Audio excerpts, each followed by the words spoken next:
We are now joined by the Western Carolina Catamounts. We have with us head coach Jonathan Sippes, along with players Jada Burton and AC Carter. We'll have a comment from Coach first and then questions. So if you have a question, just you'll utilize the mic. Coach, the floor is yours.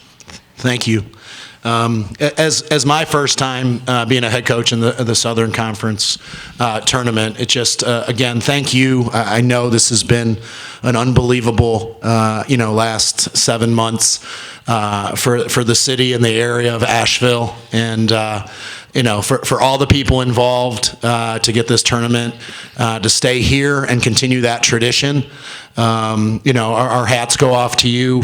People often ask us how we were affected in Cullowhee, and it's nothing close to what has happened here in Asheville.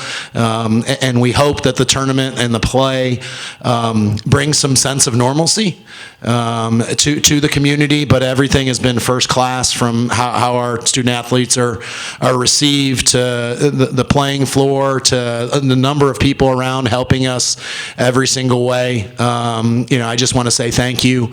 We're honored to be in part of the Southern Conference and be able to both have the men's and women's tournaments here. For today's game, I'll say we played 3 down to the wire games against UNCG, and I want to congratulate Coach Patterson and her team for advancing to the semifinals.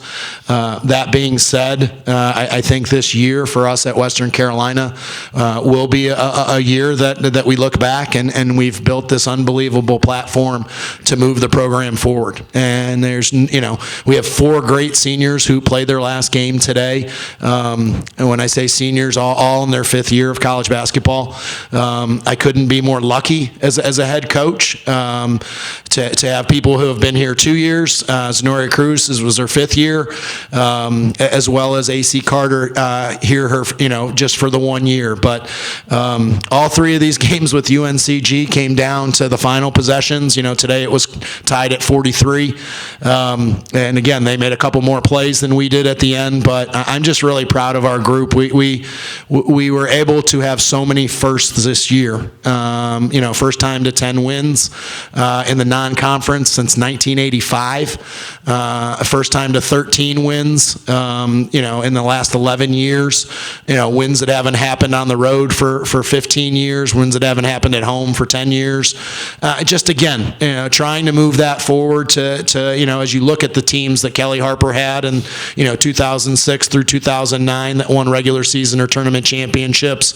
We understand that there's steps you have to take, but this group that we had, obviously when you play 3 games like that against the number 1 team, you also never had a game less than, we didn't get blown out. We were in every game, and I don't like losing, but you have to understand sometimes you have to become really competitive to be able to move up in the standings, and I couldn't be more proud of what Jada has done in breaking the single season assist record in her last season, what AC Carter has done being first team All-League by the coaches, the first person in Western Carolina to do that for the women's basketball side since 2011, and that's a credit to their hard work and their dedication. Jada for staying with the program that she first came to, and AC believing the impact that she could have and the position that we felt like she could come in and help us.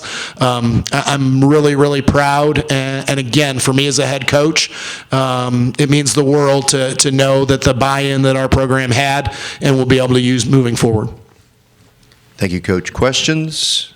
Coach, we talked yesterday about how important their limiting their offensive boards would be, but they were successful again. Was that something that was on the execution side, or something that you'll simply have to address in recruiting? Yeah, I think it's both. I think if you have ever done any research on Coach Summit at Tennessee, when people ask her why were her team such good rebounding team, she would say you recruit it and you emphasize it.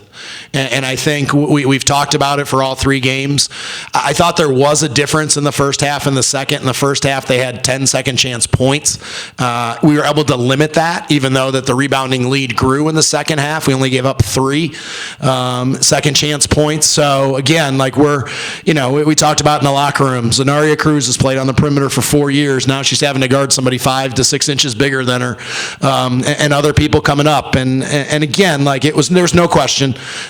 We've talked about at the end in the fourth quarter of all these games of those 1 or 2 offensive rebounds that somebody gets. That starts at the beginning. They get hungry and they see they can get one. Then different people are going to be able to go. And obviously, it starts with Cleus Kane being able to do that. But again, I think there's no question, that UNCG recruits to it. And they emphasize it, and it's part of, I think, their toughness. I thought, today wasn't AC's best day offensively, but she had 11 rebounds, and she had 7 at halftime, all defensive in there against people bigger than her, finding a way to come down with a defensive rebound. This is for both the players. The coach had talked about the great year that you've had, both of you staying on. What is your legacy to Western Carolina, to the players that are going to be taking over next year? I would say this season we definitely made a lot of progress, especially with me coming in my first year at Western. I just really had that trust in my teammates and my coaches, and I think that leaving here, players will trust the coaches now because they're such a good coaching staff when it comes to installing belief and confidence in us. Like Coach Sip said, we had a lot of games where we were down a few points, very capable games, and we just have that fight in us. And I think that that's the type of legacy we want to leave here is fight. Don't give up on plays, keep playing. And I think that that's something we'll definitely leave behind is that fight. Yeah, they changed the culture, and we always started with everything saying together. So we win together, we would lose together. Like she said, our trust is just very, very good with the coaches, and they taught us a lot. And we all just stay on board together and try to push forward. Another question in the back. Jada, there at the end of the third quarter, you really caught fire, hitting a couple of threes, and I think the team as a whole had maybe 3 or 4 possessions in a row where you hit a 3, gave up a 2 on the other end, but that's kind of how you chipped away at the lead. Could you just, 3-point shooting, not necessarily your game, you set the program assist record, but what was it like for you in that moment catching fire? Oh, I was just happy I could contribute. We needed it, and they were giving it to me, so I was just letting it go.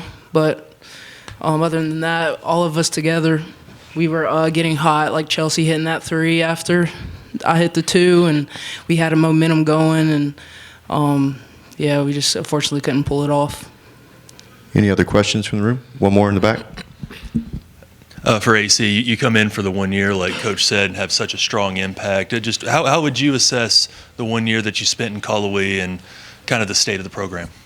It was great. I would say it was the best second shot I could have ever taken. I don't have any regrets making the switch. I love my coaches. I love my teammates, and I'm so grateful for this season. It didn't turn out how we wanted to in the end, but there's so many great moments in our season. We can choose to focus on the bad stuff, but we don't. We focus on all the accomplishments we made, breaking records and doing that as a team. And I think that this year has been great for me. I don't have any regrets of making a choice to come here, and I'm very grateful.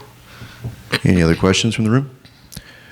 All right. Coach, to you and your players, thank you, and best of luck moving forward. Thank you.